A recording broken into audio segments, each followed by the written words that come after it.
Hello everyone, hopefully आप लोग बहुत ज्यादा बढ़िया होंगे। मैं अभी छत्तीसगढ़ में हूँ, जो कि हमारा राजनांदगांव में पड़ता है। ये एक हमारा 10,000 स्क्वायर फीट का प्योर वेज रेस्टोरेंट या आप फूड विलेज कह सकते हैं, ठीक है। और अभी मैं यहाँ पे स्टोर्स में, अगर आप देखिए ना, ये पूरा का पूरा हमारा स्टोर्स है। और यहाँ की हम लोग जो एक F&B कंसल्टेंसी हम लोग करें, ठीक है। तो अभी जो इस पर्टिकुलर वीडियो में हम आपको किस प्रकार से हम लोग जो डेटा एंट्री करते हैं, स्टॉक की एंट्री करते हैं, वो हम लोग आप लोगों को बताने वाले हैं, ठीक है। तो यहाँ पे अभी मेरे साथ जो शोभित सर हैं, ठीक है जी। तो शोभित सर, चलिए। बिल्कुल सर, चलिए ना। एक्चुअली जैसे आपने बोला सर कि स्टॉक डाटा एंट्री किसे करते हैं, हाँ, तो मैं बताना चाहता हूँ कि किसी भी रेस्टोरेंट्स के अंदर हाँ, जो भी स्टॉक होता है यानी कि सामान आता है, हाँ, हम उसको है ना पर्टिकुलर एक डेटा एंट्री बनाते हैं। हाँ, इससे क्या होता है कि हम अपनी लास्ट मंथ एंड के अंदर ये देख पाते हैं कि मैंने कितना परचेज किया, कितना मेरा यूजेस हुआ, कितना कंजप्शन हुआ, और लास्ट मंथ डेट के बाद मेरा कितना स्टॉक इन हैंड बच रहा है। तो जैसे कि आप सिस्टम देख सकते हैं, एक बार धीरे जी प्लीज। ठीक है, हम किसी भी तरह का कोई एक सॉफ्टवेयर होता है, किसी भी कंपनी का बोल सकते हैं इसको, कोई इशू नहीं है। हम किसी भी कंपनी का सॉफ्टवेयर यूज कर सकते हैं। हर कंपनी अलग अलग ब्रांड का सॉफ्टवेयर यूज करती है। ये कौन है? ये संतोष जी हैं? हाँ, ये सरोज जी है मेरे। सॉरी, सरोज जी हमारे। सरोज जी है, ये हमारा स्टोरेज मैनेजर है यहाँ पे। ये पूरा स्टॉक का एंट्री वगैरह करते हैं, पूरा डेटा एनालिसिस करके बताते हैं कि सर आज मेरे यहाँ ये रहा, आज मेरे यहाँ हुआ। तो मैं आपको बताता हूँ कि एक सेकेंड, ये जैसे है, ये मेरा एक पॉज है जो हम लोग अपना यूज कर रहे हैं। ठीक है, तो कोई भी ब्रांड किसी भी तरह का पॉज यूज कर सकता है या सॉफ्टवेयर यूज कर सकता है, डजंट मैटर, ऐसा कुछ नहीं होता है। हमें क्या करना होता है कि हर किसी सिस्टम यानी कि सॉफ्टवेयर के अंदर ना कुछ पेजेस होते हैं। मैं एक रफली आप आगे बता देता हूँ। मैंने जो खोल रखा है वो कर रखा है मैंने अंदर कि मेरे यहाँ किसी वेंडर से कोई सामान आया है, मुझे उसकी एंट्री करनी है। तो जस्ट लाइक मैं डैशबोर्ड पे जाता हूँ, मैंने आज परचेज में गया, उसके बाद मैं स्टॉक परचेज में जाऊंगा। एक छोटा सा एग्जांपल बता रहा हूँ आप लोगों को मैं। हो सकता है वो आपके यहाँ की, हो सकता है आपके यहाँ वो जो वर्ड होगा वो आपको दूसरा दिखाई देगा, बट ये हम लोग ऐसे करते हैं हमारे यहाँ। हम क्रिएट न्यू पे जाते हैं, हम इसको क्लिक करेंगे, उसके बाद कोई भी आइटम है, जैसे मेरा वेंडर नाम है, मैंने कोई भी वेंडर हो आपके वेंडर कोई हो सकता है, उसके हमें। और सबसे बड़ी चीज मैं आपको बोलता हूँ धीरज जी कि इसमें आपको सबसे पहले अपना जो भी डाटा है वो आपको फीड करना है।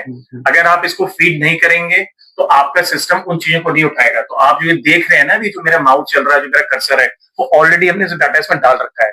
जैसे वेंडर नेम डाल रखा है, हमने प्रोडक्ट नेम डाल रखा है, हमने प्रोडक्ट का यूओएम डाल रखा है, और हमने उसका जो भी चालान वगैरह आते हैं ऑलरेडी फिक्स कर रखे हैं। तो जैसे आपने देखा, मैंने जैन डेट डाला, मैंने इनवॉइस डेट देखी अपनी, जैसे 18 तारीख तक बैठा हुआ, मैं इसको इनवॉइस नंबर डाला, कुछ भी डाल सकते हैं जो भी आपका, अगर आपको लग रहा है कि आपके पास वो इनवॉइस नंबर आया है डाल दीजिए, नहीं तो आप सिस्टम के साथ 01, 02 कर सकते हैं।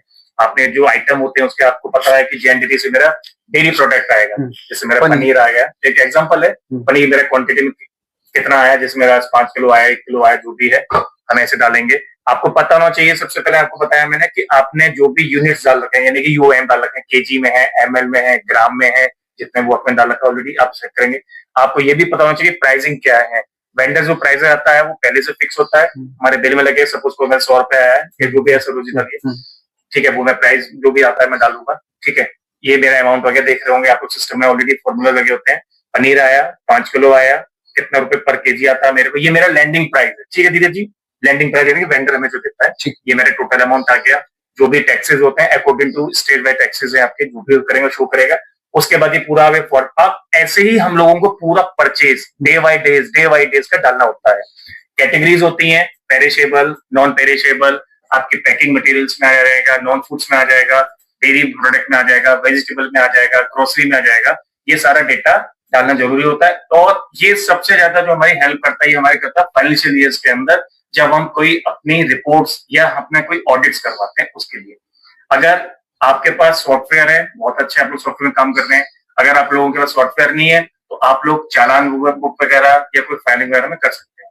But just like stock inventory management इसी को कहा जाता है। इसको गो थ्रू के आप सारी चीजें पकड़ सकते हैं कि मेरे ब्रांड में या मेरे आउटलेट के अंदर क्या क्या सामान आ रहे हैं, क्या क्या नहीं आ रहे हैं, कोई गलत चीज तो नहीं है, कोई सामान मेरा छूट तो नहीं रहा है। मैं पूरे डाटा एनालिसिस करके अपने ऑनर को बता सकता हूँ कि सर मैं क्या यूजेस कर रहा था, कितना सामान।